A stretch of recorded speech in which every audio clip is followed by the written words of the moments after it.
I have the privilege of introducing Dr. Tim Royer.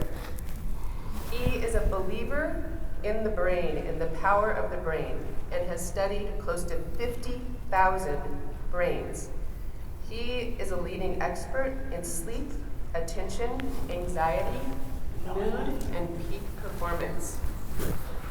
Dr. Royer began work over 25 years as a head of neuropsychology at a children's hospital, and over the years has evolved into work with top-performing athletes.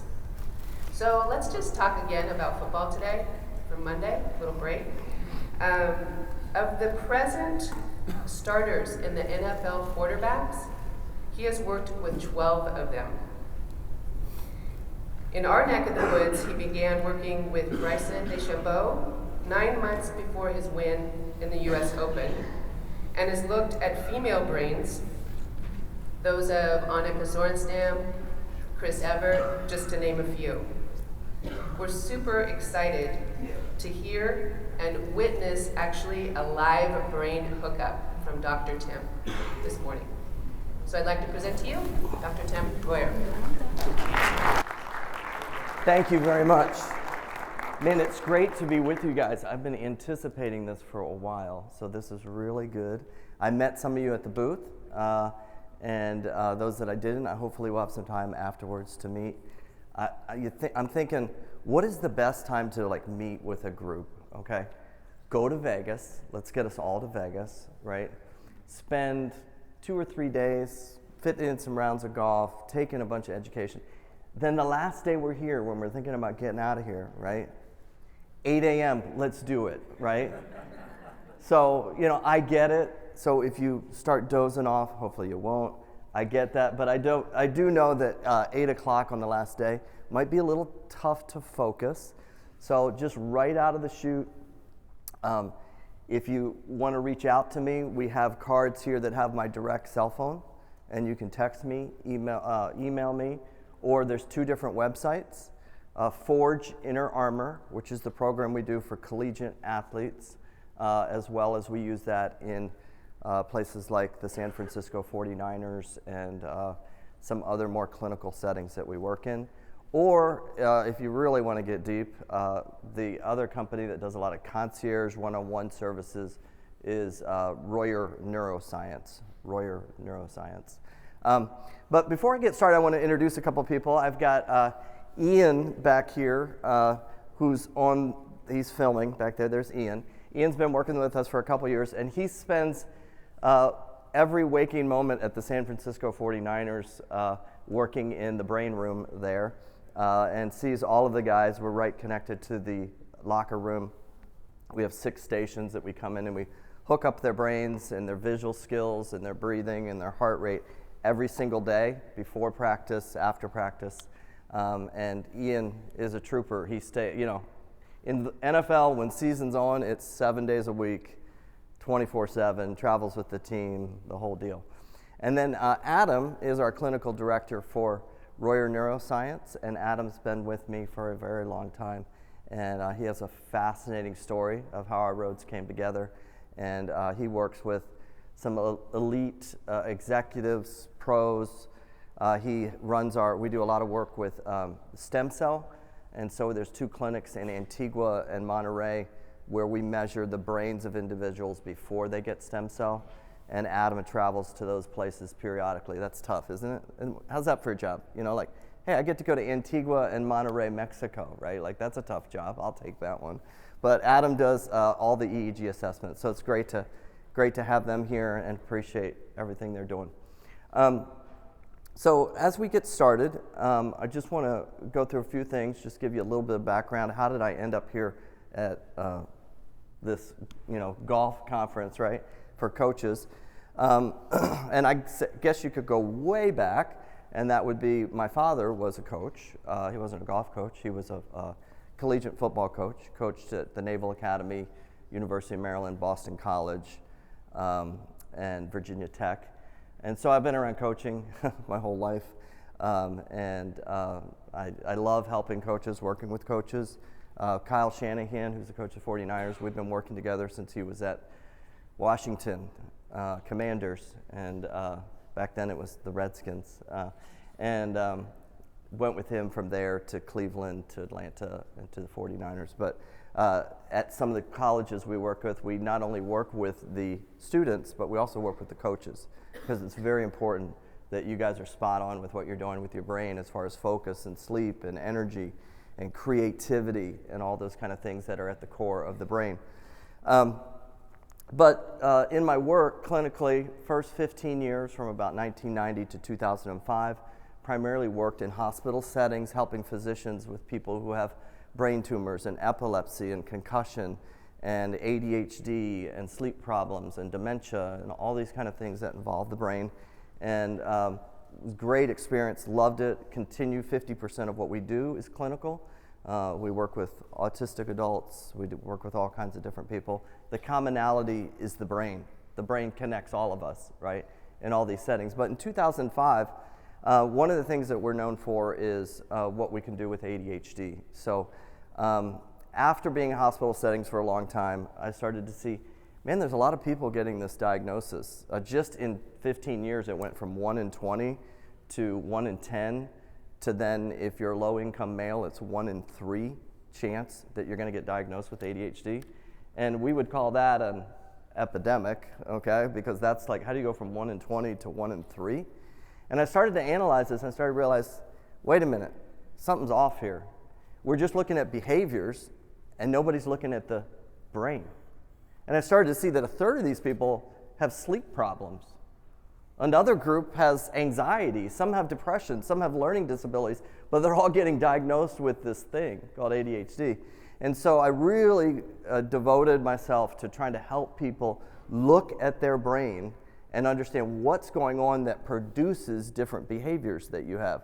Does that make sense? Behaviors are out here, but it starts in the brain, and there can be all kinds of things that lead to your problem with anxiety, depression, or your player's problem with attention, focus.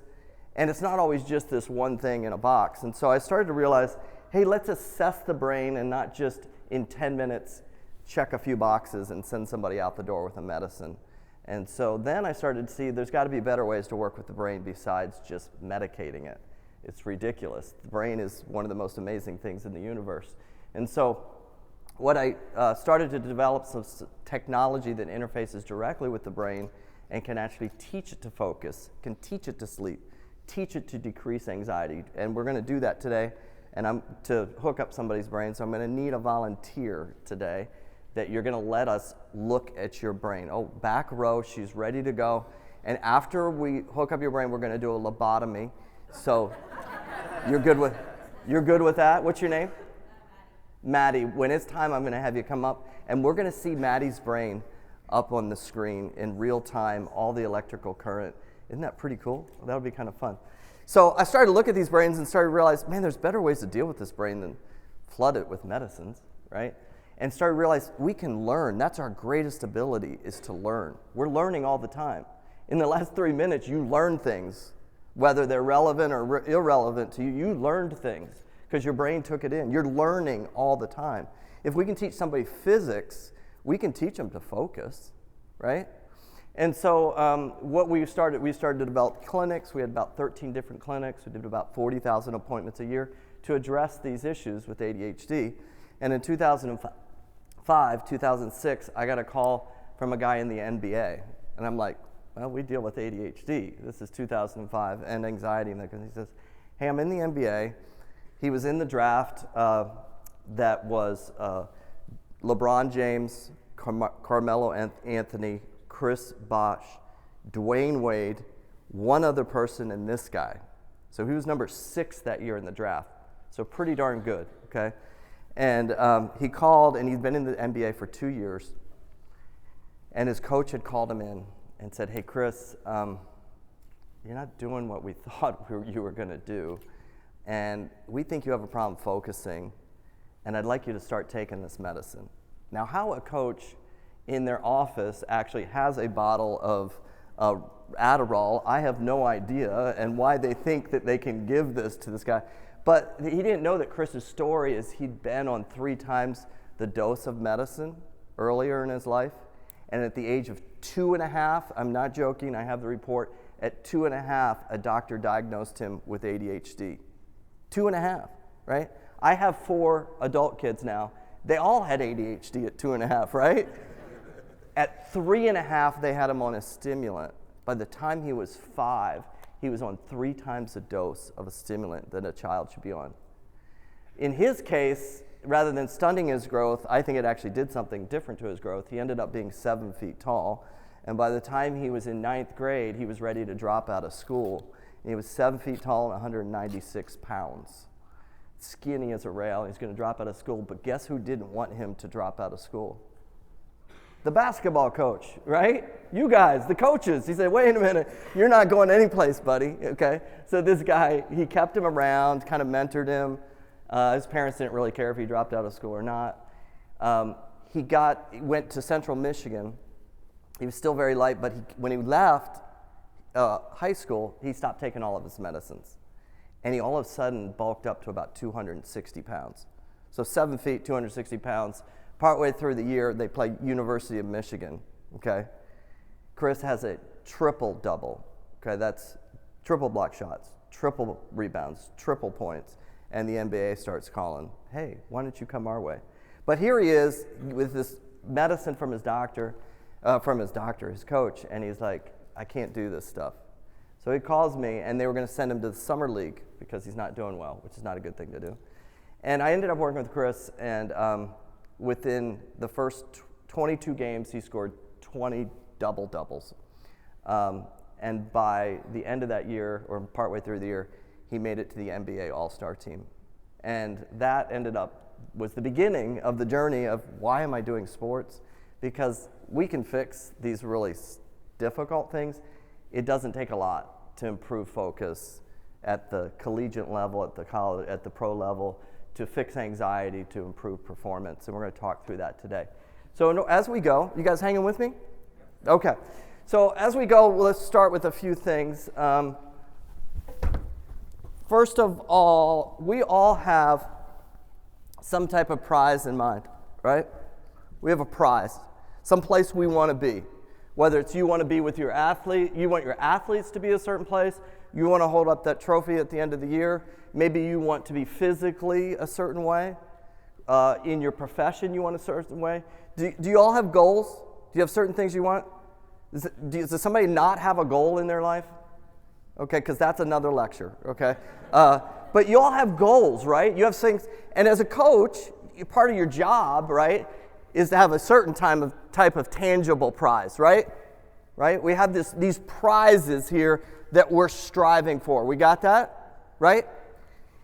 And you guys come along, and you're like, I know how to get there. I have the plan, okay? It's right here. I got the plan, and in here I got my GCAA notes, right?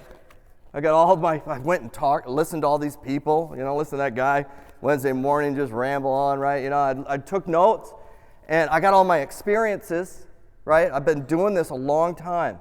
I've seen a lot. And I got a plan here that rocks the world, right? You all, I probably, if you don't have it, you're working on it, right? You have a plan for what you're going to do with your student athletes, but also probably with yourself, right? You have a plan for your occupation, maybe a plan for your investments, plan for your family, plan for yourself physically, plan for your relationships, right? You have these plans, right? And you have these prizes, place you want to be, right? You guys tracking with me? So we got our plan here.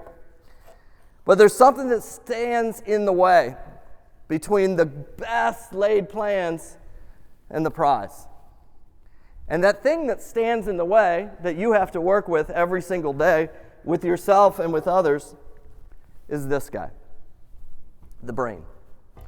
Whether it's the brain of that athlete that just can't seem to focus, isn't disciplined, or it's your own brain that gets in the way of the prize, right? We have these great desires and the will to win, but where's the will to prepare to win that starts with the brain, right? So I just want to give you a few things about this guy, the brain, okay? It's 3.5 pounds. It's literally the most amazing thing in the entire universe. This thing is incredible, There's nothing like it, ever, what the brain can do, okay? Just a few facts on this thing. There's blood flow that goes in it, and it has blood vessels in it. And it has to have continuous blood flow. Well, it has this little system in it. If something gets blocked up, it can literally like reverse the blood flow and go to other areas of the brain, because it's so important that the brain needs blood, right? Does you know, like when somebody has a stroke, they're not getting blood to the brain. If you took the blood vessels in the brain and put them end on end, they would go 150,000 miles. What, Doc? I just said that. 150,000 miles of blood vessels in your brain.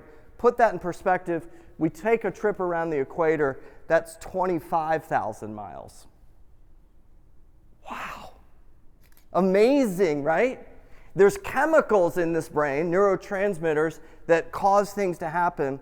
And every second, we have 100,000 chemical reactions happening in our brain. What? And then there's these things called neurons. You have 100 billion, I said that right, 100 billion neurons in your brain. And at the end, there's all these little connections or branches, and they go out and touch each other and make those 100 billion make all these multiple connections. It's estimated that you have over a quadrillion connections in your brain, communication pathways, phone wires. If everybody remembers phones that have wires, okay, going all over the place. That is a quadrillion. That's one with 20 zeros after it. That's more than there are stars in the entire universe, are the connections in your brain. If you don't take anything away from it today, I want you to take away is that you're a very special creation. Your brain is an amazing thing, and take care of it. At the end of your life, the thing that you're going to want is your brain. I work with 5 different people that are billionaires, and 5 of the 5 are worried about how their brain functions. They could have anything they want, but they want to make sure at the end the brain is working right. It's important. You got to take care of it. You got to take care of it. Before you were even born, you were producing in your mother's womb. You were making 250,000 neurons a minute. Is that crazy? By the time you're 2, about 95% of your brain was already developed. That's why it's very important early on working with kids and their development. And the other time that the brain is very capable of learning a lot is between about the ages 18 and 23. We can still learn at any time, but it's not coincidental that college tends to happen at that time. One last thing about the brain, and if I'm boring you about the brain, then you need to take your pulse, because the brain is amazing. You are amazing. And even, I want you to take this home, okay? Even your athlete on their worst day is still an amazing creation, how their brain works. Even on their worst day, even you on your worst day. Think about this, 98.6. That's a number, but it's also what? It's our temperature, right? Do you guys think about, hey, oh shoot, I think I'm about 98.3 right now. I need to go up 0.3 of a degree. Do you think about that? You know, some of you are going back to the Midwest or someplace cold, and you're going to get off that plane, and it's going to be like, oh my goodness. Are you going to think about, oh, how do I get back up to 98.6? Last night at 2 a.m., if you weren't at the slots and you were in your bed, were you thinking about 98.6? No. What was doing that? Your brain. And we spend so much time in the conscious arena with the brain, but there's so much going on unconsciously. So let's, one last fact about the brain. Okay, I just love it. I think it's awesome. The more I study the brain, the more I'm like, man, I don't know anything. I got to keep learning more because it's so cool. This is a flash drive. Okay, it's a 1 gigabyte flash drive. It can hold, this flash drive right here, can hold 900,000 pages of text. That's a lot, almost 1 million pages of text on this little flash drive. Okay, now if I took this flash drive and I turned it into a foot, I'd get maybe 10 of these in a foot, okay? So, you know, that would give me, you know, about 9 million pieces of paper, right? Now imagine it at a yard, okay? And now we're starting to get way up there in stacks of paper, right? Now imagine that yard is a football field, okay? Now, you hanging with me? Okay, so this thing is now extended to the length of a football field. We're multiplying 900,000 each time to the length of a football field. Take 184 football fields of this. That's your brain's capacity for memory. And you're like, Doc, I can't even remember what I had for dinner last night, right? You know? But the brain, what it can do in storing biomechanics and all types of things is amazing, right? So let's talk a few things about the brain. This actually, I use this as a title up here, but we have a book coming out in, this is not a book selling tour, but we have a book coming out in the end of January, and if you'd like a free copy of it, just come up and let me know. I'd love for you guys to understand more about the brain and dig deeper into it. But it talks about a lot of things that we're talking about today, except at a much deeper level. But we're going to talk about, first thing, with the, if this thing works, come on. Okay. Okay, so we're going to talk about how this thing operates. So it needs power, okay? It's an electrical device. It needs power. Now, you remember all these things that it's doing. You would, if we tried to make a computer that could do the things the brain would do, the amount of power would probably be the size of a small city that it would take energy-wise. Your brain, when we hook it up to a power source and see what it can do, it only takes about as much as it takes to operate a small flashlight to do all of these things, which is crazy.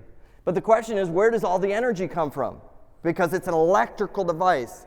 You guys did not plug your brain in last night. You probably plugged your iPhone in, right, to charge it. But you did not plug your brain in, right? Your brain needs power, but it's getting power. So where does it get power from? If you were listening a couple years ago when I talked, you should know this. But where do we get power from in the brain? What do we need to make energy, electricity? What do you guys need? Come on, you guys got it. Food, yes, you need food. And that's why it's important to have a good balance of proteins and fats and carbohydrates and micronutrients and macronutrients and fiber and all those kind of things, right? But really, that only makes up about 4% of the energy you make. What else do you need besides food? Anybody know what else? Sleep. Oh my goodness. If you go without sleep, by 7 days without sleep, no sleeping, you will go psychotic, and by day 13, you will die.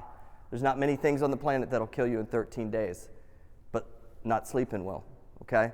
Number one thing I do, one of the most important things at elite level sports is sleep. I did a study in the NBA where I worked with 2 entire teams, and we did 400 hormone samples over a 4-year span and tracked their sleep cycles because they travel so much. And what we found is that as sleep deprivation increased, testosterone decreased. And we started the year with these 400 samples, okay? And before they started their crazy travel schedules, the average of their testosterone was like a 24-year-old male, okay? By the time they got to the end of the season, their testosterone levels were equal to that of a 55-year-old male. Almost a quarter of what they started the season with, all because of sleep deprivation. The other thing that we found out with that is once the testosterone hit a certain level, the risk for injury doubled. Because testosterone and sleep are so important to resiliency. Sleep is very important. It accounts for about 5% of the energy. Anybody know what the main thing that accounts for 90% of your energy comes from? Oxygen. Oxygen. Think of what you can't go without. You could have missed the double espresso this morning and still made it, right? Okay?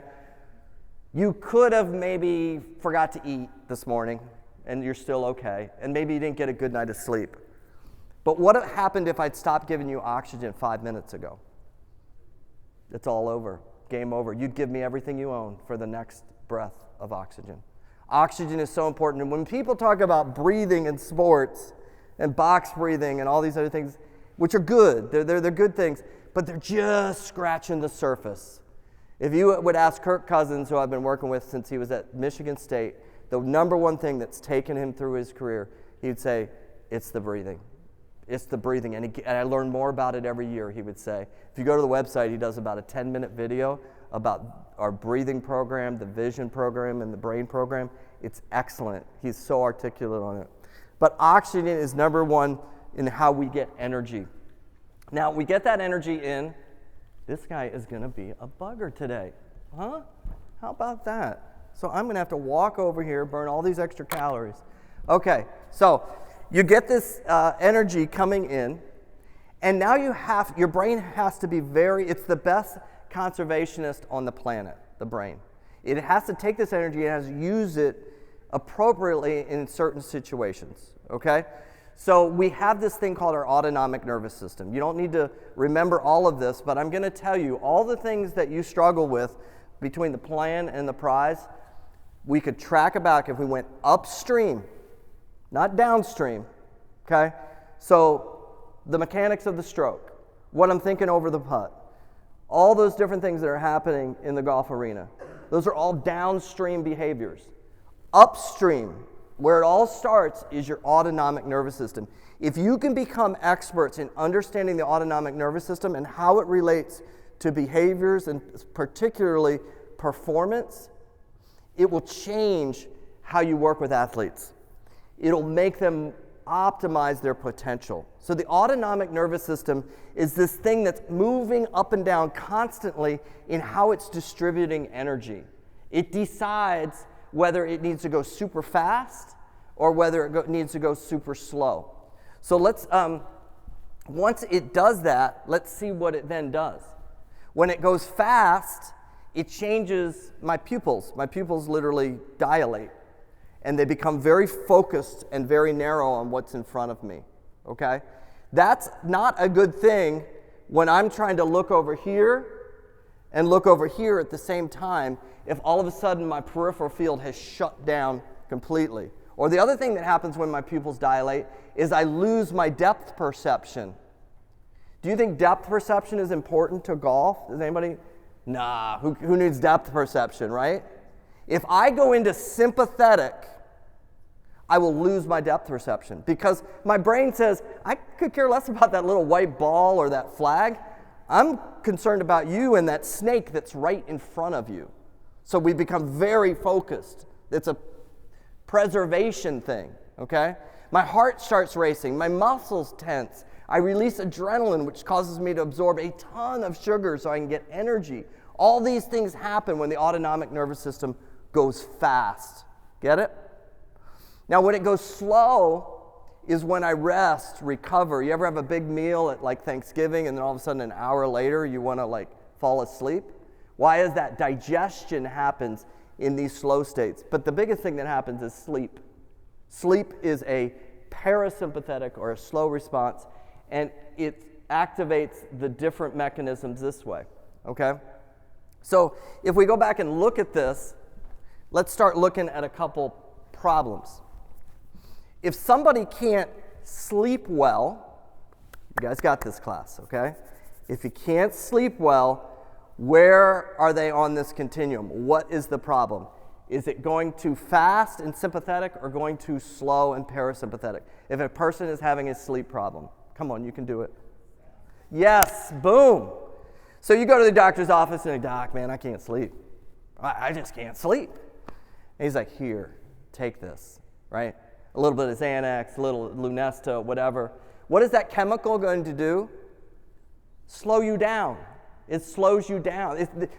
Medicine is very simple. It does one of two things, whether it's for your blood pressure or whatever it is. It either speeds you up or it slows you down, okay? And so one of the things happen with a lot of athletes is they get anxious, and they find ways to deal with their anxiety.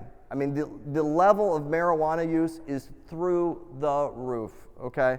And it's not solving the problem, and it's eventually is going to increase depression because it activates the same brain waves that are at the core of depression. Yes, it makes you calm, pulls you into parasympathetic, and you get out of that anxiety that's troubling you, but you don't solve the issue.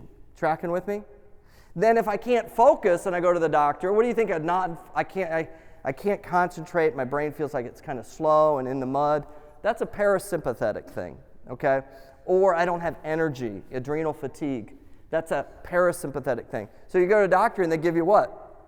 An amphetamine, okay? They give you something to speed you up.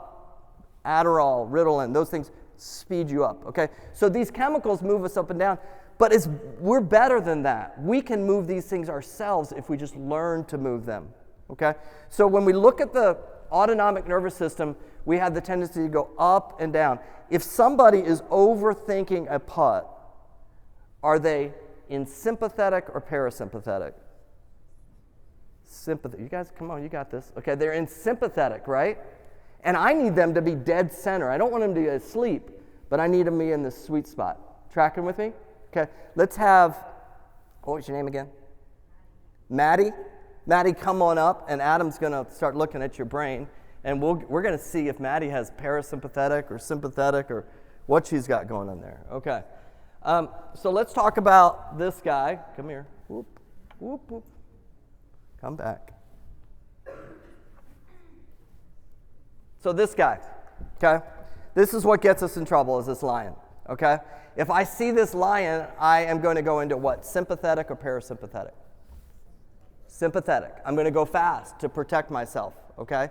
And when I'm doing that, there's all these reactions are going to happen, okay? So let's talk about how that works with the lion, okay? So the lion, I have to use something in order to interact with my environment. And that something, there's 5 of them, and they are our what? Senses. I use my senses. If I had no senses, I could not interact with the environment, and my autonomic nervous system would not know what to do, right? I need my senses to perceive the environment. So those senses, and the biggest one is vision. And I've learned over the years with athletes, we have to enhance the coordination of their eyes so that the signals going to the autonomic nervous system are accurate.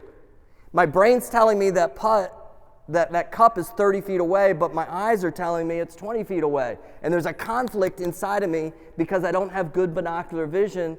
And I know I shouldn't hit it this light, but I feel like I need to hit it light, even though it says 30 feet, right? Why? Because my visual fields, the muscles that control binocularity, are off. And it could be because of a sympathetic response. You take in 11 million pieces of information a second. 10 million are visual.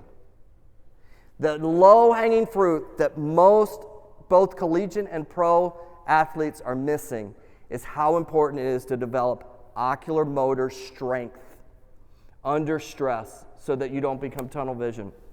You see the lion, the brain activates a signal, the electricity in the brain goes faster, all of a sudden your hypothalamus releases a chemical to something called your pituitary gland, which releases a chemical to your adrenal glands, and now your body asks for a bunch of sugar and you have a bunch of energy to do what? Run from the lion, right? And the cascade of things that happen looks like this, is you have upstream, we have a neurological autonomic nervous system response.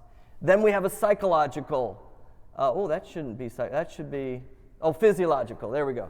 We have a physiological response. So I see the lion. Neurologically, the ANS says, we got a problem here. Then physiologically, what happens? The heart races, my breathing shortens, okay? And then psychologically, I feel a certain way. You know, most of the time people that end up in the emergency room for panic attacks, or not for panic attacks, for heart problems are actually having panic attacks, right? Because their physiological response feels like I can't breathe or something's wrong with my heart.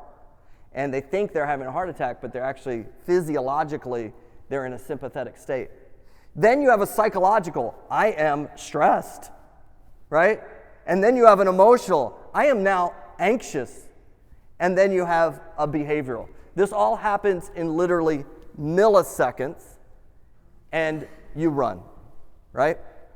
That's what happens. Now, if that works and you're really there is a crisis situation, that's great.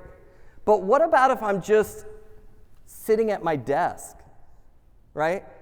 What about if I'm just playing a round of golf, right?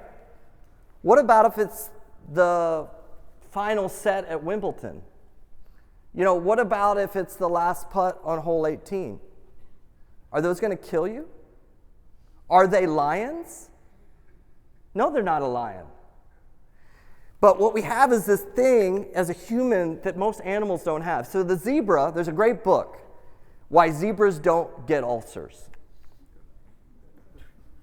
Why zebras don't get ulcers, right? And who should get ulcers? Zebras should.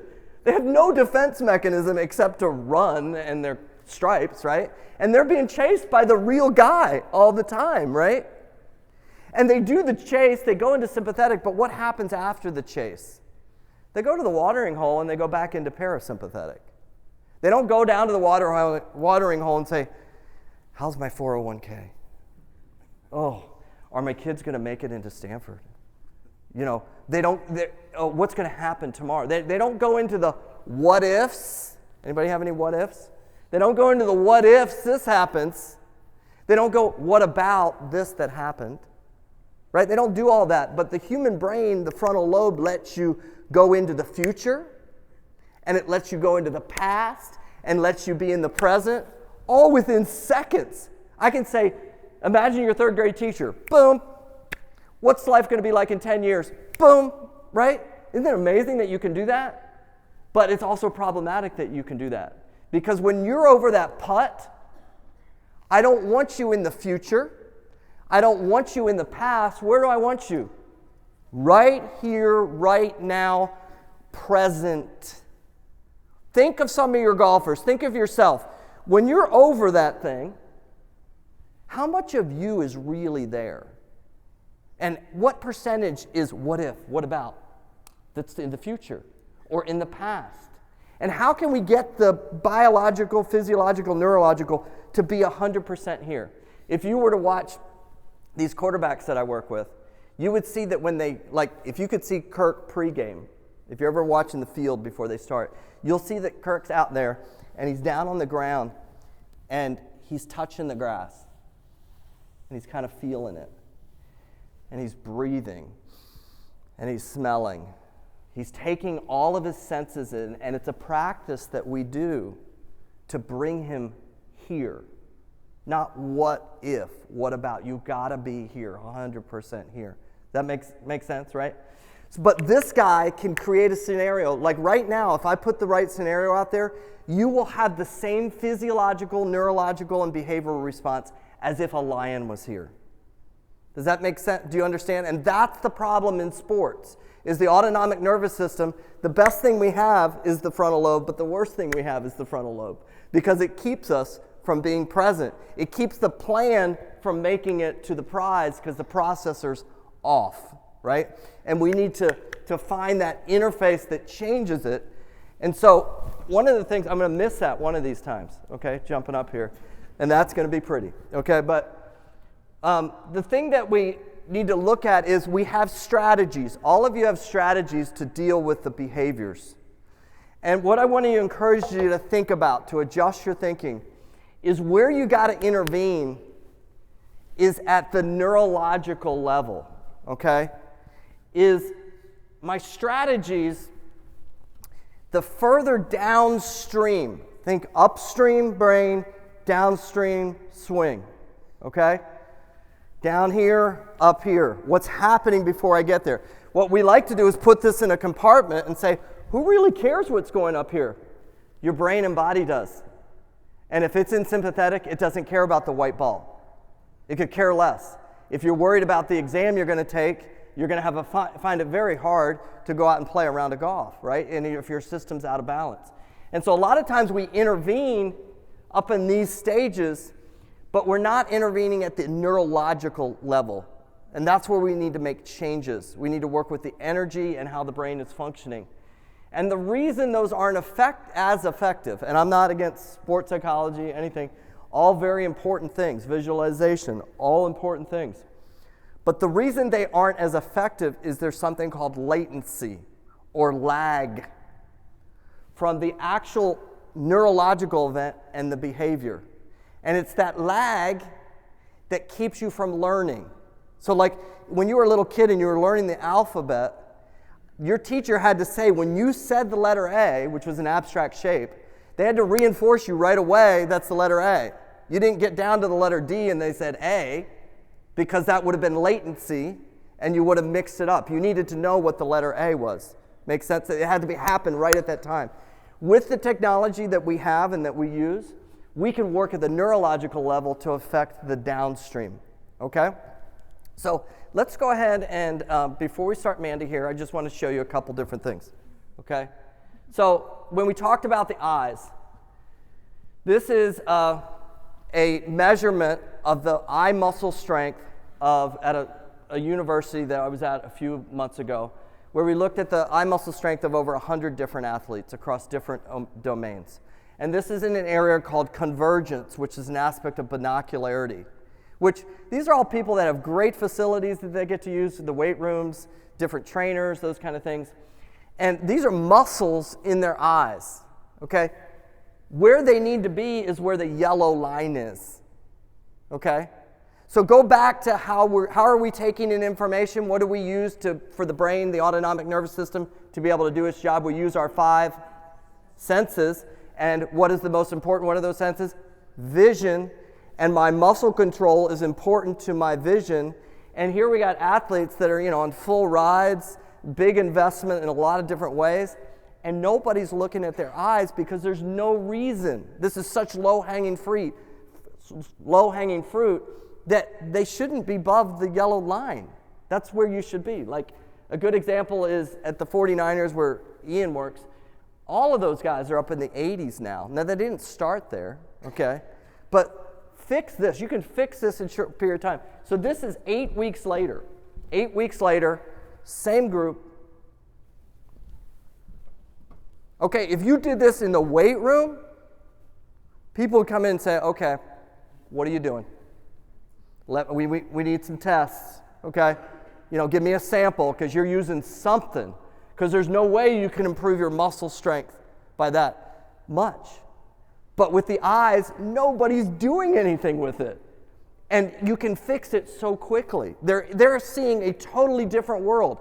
So if they're seeing a totally different world, how do you think that affects their nervous system, their autonomic nervous system, if now the information lines up correctly with what their brain's telling them? Do you think they're more stressed? No, they're less stressed.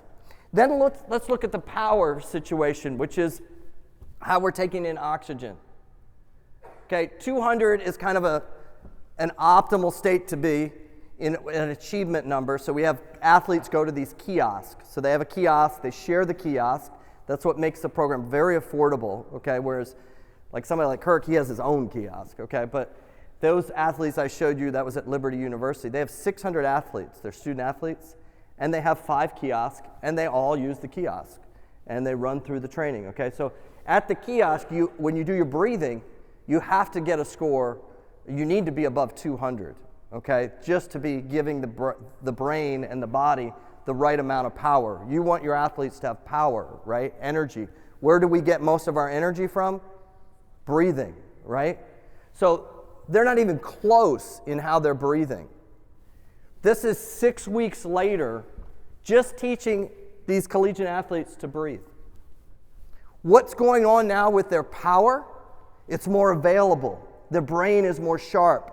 When they see something that used to be a lion to them, it's not a lion to them because they can handle that. Tracking with me? Okay. So let's go ahead and, I should say this, and then we'll go to,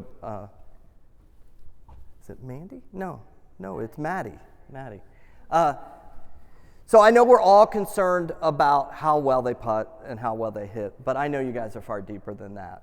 You're trying to train young adults to be adults. They're not all going to go into the pros, right? They're going to have careers, and you're trying to train them to be something different. Here's a study of 11,000 people that all you're doing is training them to breathe correctly, change their power, how they're bringing in energy. And not just a simple box breath, but you're teaching them kind of what we call a dynamic resilient breath that flexes with the environment. This is 11,000 people, and these are the changes that happened. Focus, 25% increase. Sleep, improvement by 30%. Calmness, 38%. Decrease in anxiety, 46%. Fatigue, 48%. And depression, 56%. What's the biggest problem on college campuses today? Anxiety and depression. That's why they're dropping out, okay? We can not only help your student athletes be good at their game, okay? But think of a bigger level. And just doing these things on your own, you don't have to work with us, but thinking about this differently. How do I help them as a whole person? And how does it all come out so that we get the prize? Tracking? Okay. So, let's look at Maddie here. You guys ready to look at Maddie's? Oh, we're going to first start with breathing. Is that okay? So you're going to breathe first. Okay, so we got Maddie up here, and she's got a breathing belt on, so we can measure what her breathing's doing. See, breathing belt. And then she's got a sensor on her finger that is going to pick up what's going on with her heart, okay? And program pulling. Let's see. Okay. So let's watch her just breathe for a second. Okay. Isn't this fun? I know it's 8 a.m., right, after 3 days in Vegas, but we're having fun, I hope. Okay, so this is her. This is Maddie. Where's she getting most of the energy that she's going to need to survive her entire life? From her breathing, and that is the yellow line. The yellow line is Maddie's breathing, okay? Maddie's breathing 10.43 breaths a minute at this current time, okay? Now 11.78. Now, there's an intricacy between your breathing and your heart. They're always doing a dance. Your heart is so dependent on your lungs. If you ever get a heart transplant, hopefully nobody needs one, a lot of times they'll do a lung transplant at the same time because the two are so connected, okay? So we're looking at these two things together, and we're calculating based on how she's breathing what her heart is going to be using as far as energy. Is the heart in a sympathetic, parasympathetic, or an ideal state which is called coherence? Can you pause that for me, Adam? Okay, so now she's at 17 breaths a minute, okay? So Maddie's, if you were up there, you'd probably be doing the same thing. So it's not just Maddie, okay? But she's breathing a little bit faster. You guys got that? And ideally, the correct in the respiratory system, for a balanced respiratory system of sympathetic and parasympathetic, just in the respiratory, there's about 14 systems, but the respiratory system should be about 6 to 8 breaths a minute. Okay? So, what would you say about the respiratory system in relation to sympathetic and parasympathetic? It's in a sympathetic state. Okay, and the other thing about the respiratory system is imagine this is a fuel line going to an engine, which it is. Okay? And if you can think of that yellow up and down as a fuel line, what would you say about the consistency of the distribution of fuel to the engine? Is it always the same for Maddie, or is it varying? It's varying. It's going up and down, right? And so imagine if that was happening to the fuel line to your engine in your car. That you got a little bit of gas, and then you get a lot of gas. A little bit of gas, a lot of gas. What would happen to your engine? It would be kind of inefficient, right? So this is her most important thing, is how she's bringing in that oxygen. And so we got to get it more consistent. So then I can look at what her heart's doing, which are the three variables: the left, the right, and the center. And now that you're experts on the autonomic nervous system, it doesn't take much. You can see that we have the sympathetic over here on the right, which should be less than 5%. And it's 33. If you walked into, and it's unfortunate that the starting quarterback at the 49ers got hurt the other day, but if you walked in, you would have seen that individual, the sympathetic was about a 2%.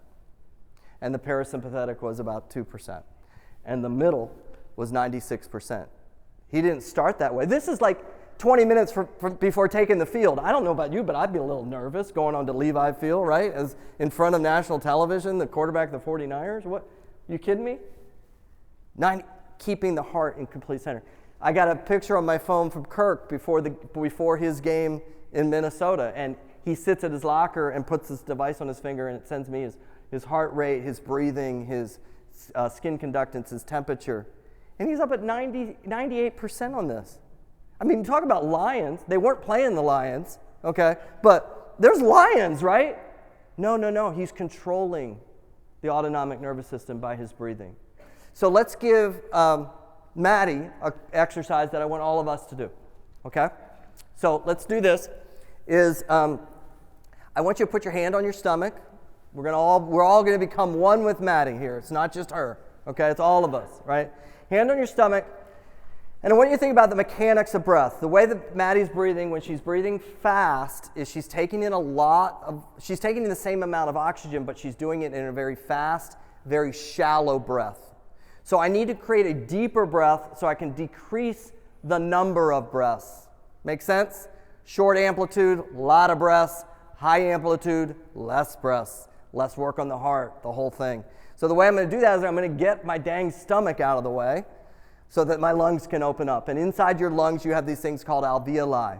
There are 300 million in each lung. You have 600 million alveoli, and they're like catcher's mitts taking in oxygen. When we breathe real shallow, we're only using about 1/10 to 1/4 of them, and the rest is interfaced with carbon dioxide, which is very toxic and produces a sympathetic response to the body. So we've got to get the carbon dioxide out and get the oxygen in all the way down into the deep recesses of the lungs and get to all those alveoli. So what we're going to do is we're going to take our bellies, hand on the stomach. I don't even want you to think about breathing, all of you people that are ahead of the curve here, starting your box breath, okay? I want you to just move your stomach. So we're going to go out, nice and slow. That's always attractive. Hold it, nobody's looking. Hold it, and then pull your stomach back into your spine slowly. Okay, ready? Out, nice and slow. We're just doing movement, biomechanics. Hold it, back into the spine. Slowly, okay? One more. Out. Hold it, back in. You guys got that feel of the biomechanics. You guys are all coaches, of course you do, right? You got the feel. Now we're going to layer the breath on, but the movement comes first. When you're first learning, you have to first get the movement. Don't let the breathing get ahead of the movement. Let the breathing follow the mechanics. So now as I inhale, it's going to be as my stomach's going out, so like a balloon. So I'm going to inhale, move my stomach, exhale, mechanically move my stomach in. Okay, nice and slow. Let's do 3 of those. Ready? Out. Hold it. In. Out as I inhale. Hold, and then exhale. Pull it back in. One more. And then back in. Okay, let's let Maddie go, okay? And let's all breathe with her. We're going to breathe with her for about 1.5 minutes, okay? So Maddie, I want you nice and slow. Stomach out. Slow it down. There you go. Hold it, and then back in. Nice. Great, Maddie. Okay, let's do that again. That's fantastic. Out, nice and slow. Nobody faint on me if you feel like you're going too slow. Okay?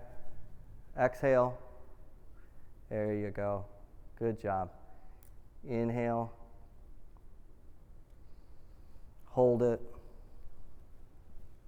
Exhale. We're all working with Maddie here, right? Anybody notice what her breaths are at right now? Inhale, respiration rate. Hold. Exhale. Okay, let's nice and smooth. You got a couple just undulations there. You're not inhaling and exhaling, I think. There you go. Thank you. Let's pause it there. Okay, so for Maddie, what happened to Maddie's stress? The sympathetic that was 33%. Does anybody want to look at what?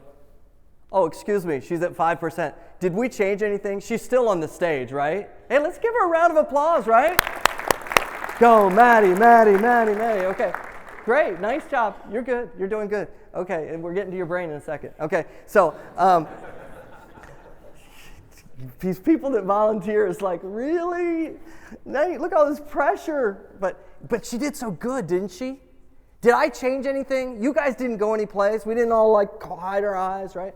You're still here. She's different. If you looked at the cells in her body, they are different right now. Her pupils are different. How she's releasing insulin is different. She's digesting food differently. She's dealing with inflammation differently. And all we did was change her breath. Okay, now when you get really good at this, really good, we then integrate that into the swing. Because rather than the swing be a downstream component, and this is like something I don't even think about, and they become in conflict with each other, what happens if I could breathe in such a way that when my breath is at a perfect parasympathetic response, focus response, it strikes the ball. And I could time that out perfectly. We have a great video on the site. We can't show it today because we don't have time. But of an LPGA golfer that was on the tour for over 15 years. And she talks about how breathing changed her game. And she wishes she had it back in the beginning. She goes, because I played so many rounds of golf stressed. She goes, now I play golf and I'm just there. It's just me and everything that I've practiced over the years. So let's look at Maddie's brain. And as we go to look at her brain, let's explain a couple things. Okay, we're moving. We're all in the mail here. Okay, you guys hanging with me? Okay, so let's talk about the brain. Let's explain the brain and look at Maddie's brain in less than 5 minutes. Okay, so here we go. Okay, so the brain works off of different speeds, 0 to 32 hertz. A hertz is a sine wave and how many times it cycles in a second.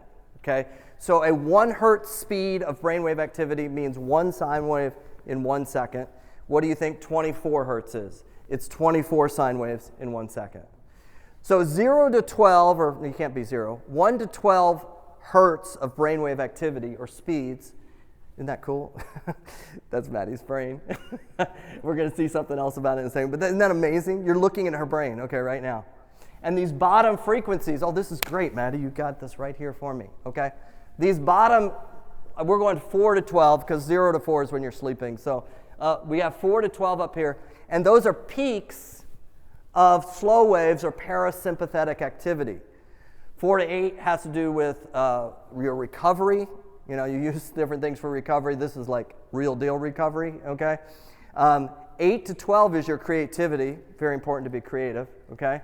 And then once you get out of 12, now 12 to 20 is like the perfect speed in the brain. It's like where it can be a marathon runner, be focused, it can go for long periods of time, and super creative at the same time. Like it's a perfect speed.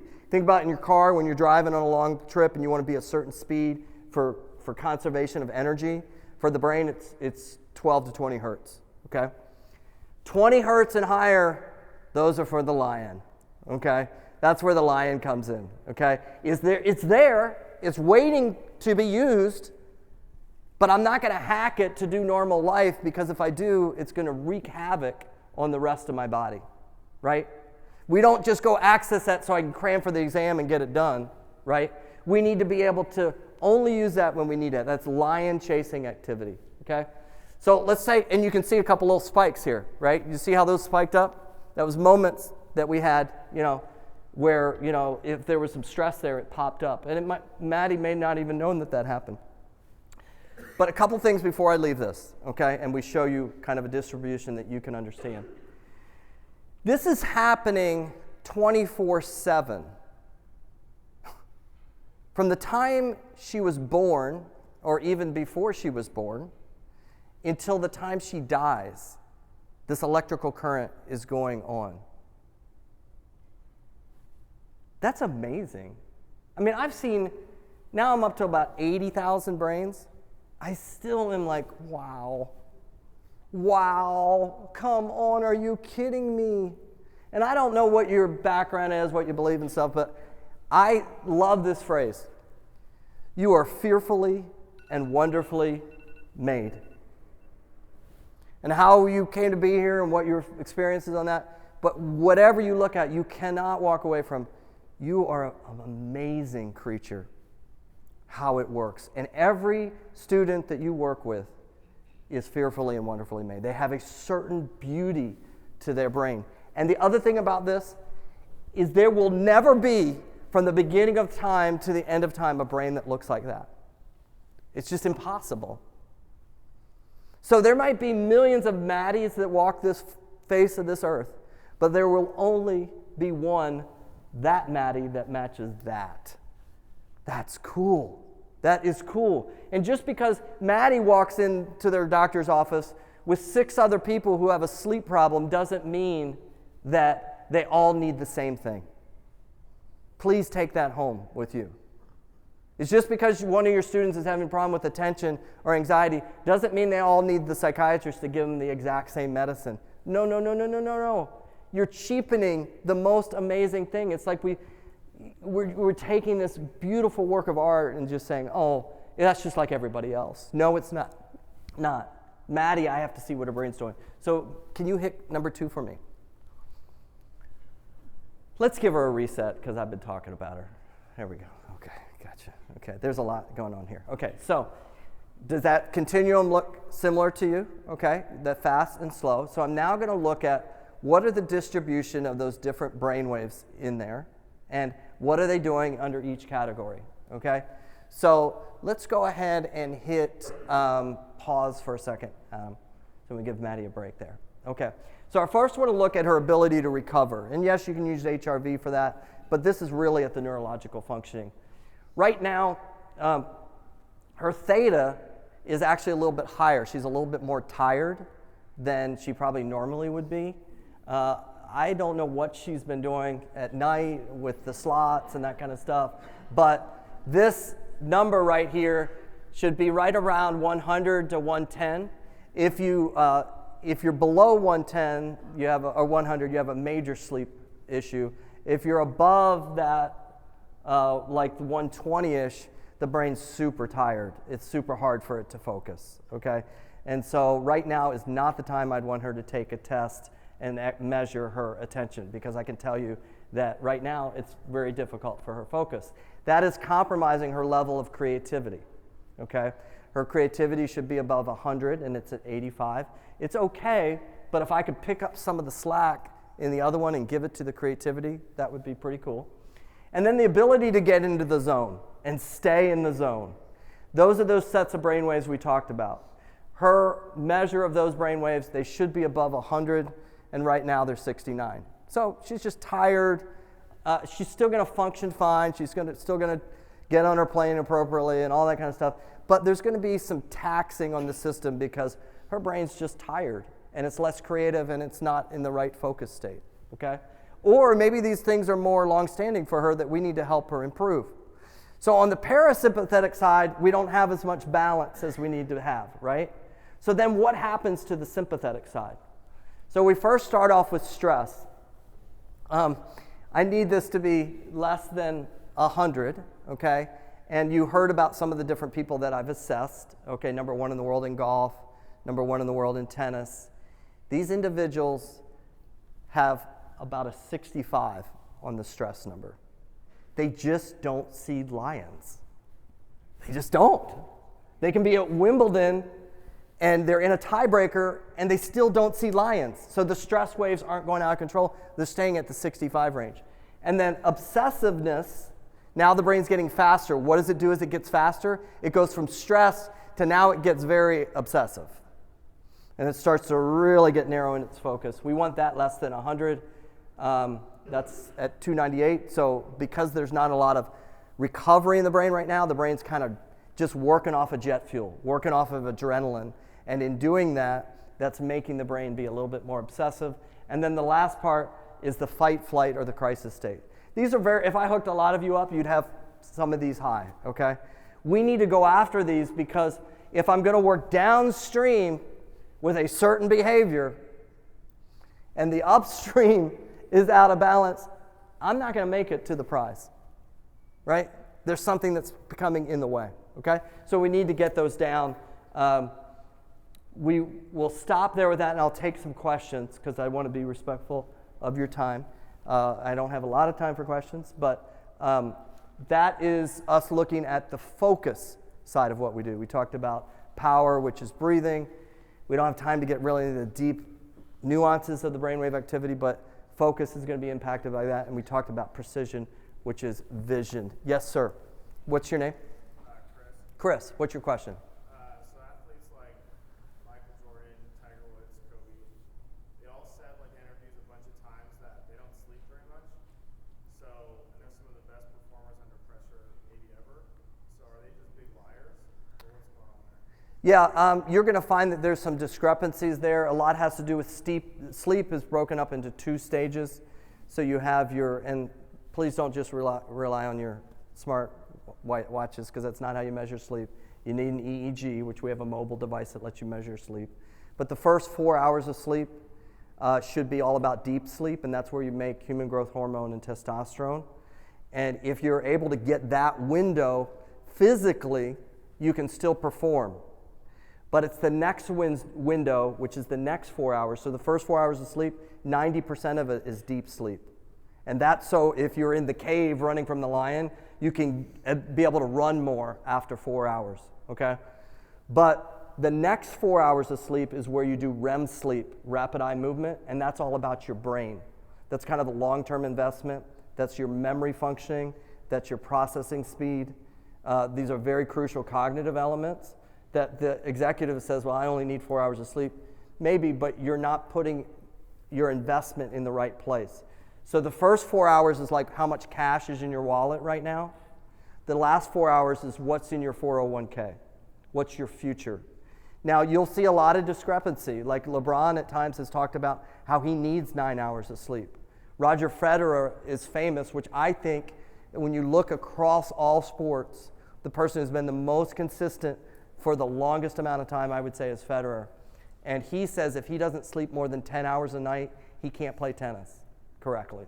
So you'll see some discrepancies on that, and some of that has to do with how much mental energy they're using versus just physical energy. So I would argue, based on what I've seen hormonally in the brains of athletes, that you have to have them up to around 8.5 hours of sleep a night.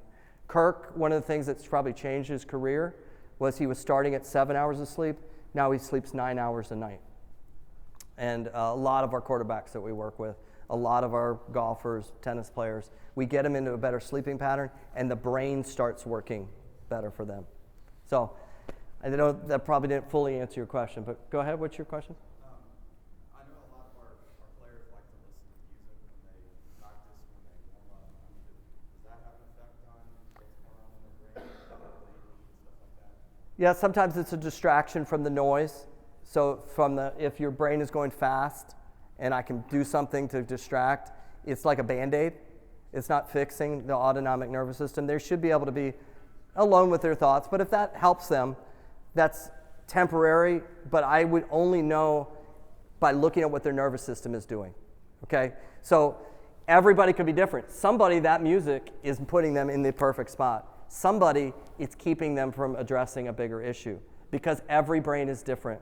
And so analyzing what their heart doing, their breathing, those kind of things while they're doing that is really the upstream component to that type of adaptive behavior that you're doing. So there isn't a one-size-fits-all for that. Some people do benefit from that, but some people it's actually avoidance of something bigger. Yeah, sorry, yeah.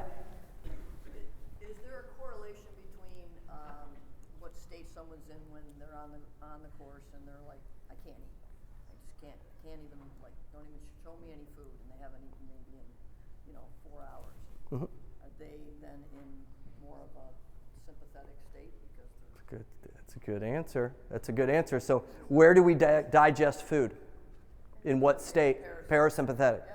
What happens to most people that take an amphetamine, a stimulant? I'm going to get to this answer. When you take Ritalin, Adderall, Concerta, what happens to your ability to eat? What happened to Chris? Right? He couldn't eat because he was being pushed into sympathetic as a way to focus. That's what the medicine does, and that's why it suppresses appetite. Your athletes that can't eat I have to look at their brain, or we have to look at the data, but I'm pretty sure that they're in a sympathetic state because the food can't digest, and they're not moving it through their system. So it's creating a whole bigger issue. So they're not 100% with you, okay? Let me take one or two other, let me finish. I'll take one or two questions after this, but I'm offering the ability that if you're interested, I have about 6 to 7 open trips over the next year that if you'd like me to come to you and talk to you and assess your players on, we're just going to do vision assessments, we're not going to do everything. Just let me know. I have a few slots open for that. I'd love to do that, no cost to you, okay? But I'm very committed to helping this population because while we're helping them with sports, this is going to help them for life. And the bigger things we do, like pro sports and those things, are really great for us as a company. But we also have a passion to work in the collegiate arena, and setting up these things that they can share equipment really helps them access something that's really that high-level people are doing. But as long as they're willing to share, and you're willing to have them share that piece of equipment and set up a schedule to do that, you can access the same kind of things that some of these elite athletes do. So if you're interested, I don't have a ton of slots open, but I do have some this year for some travel. A lot of times I live in Jacksonville, and I have to go to San Francisco twice a month. So I'm doing a lot of in-between stop-offs, so let me know. I'll take one more question, and then we'll finish up.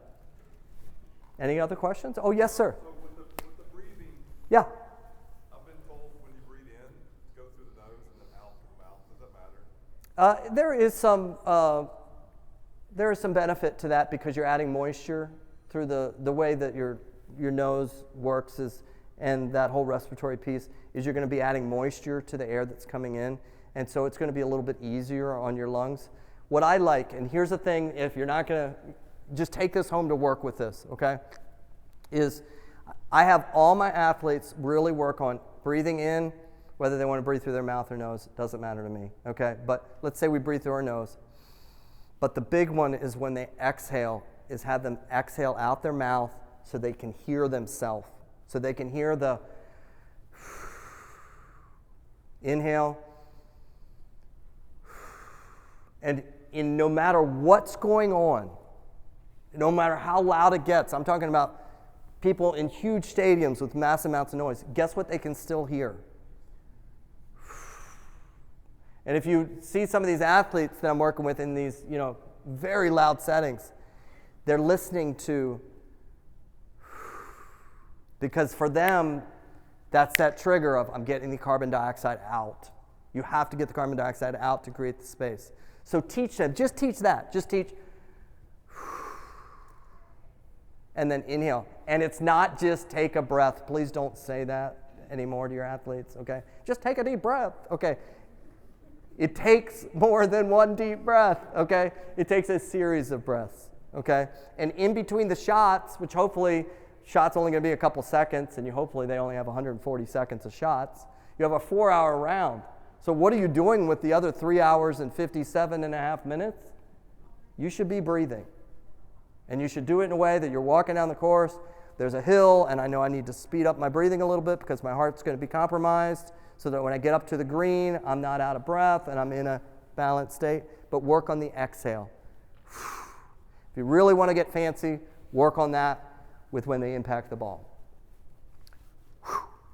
Not the because you're in a crisis state. That is not when you want to hit a ball, okay, or throw a pitch or throw a football. You guys, it was great. I'd love to hopefully interact with you guys down the road. If we do this again, we'd love to talk maybe some about you as coaches and how to prevent burnout and some different things like that, because I know it's a very difficult thing. You have a lot on your plate. Hopefully this information, though, will also not translate just to your players, but to yourself, okay? We're here as a resource. If you need anything, great. Thank you very much. Appreciate it.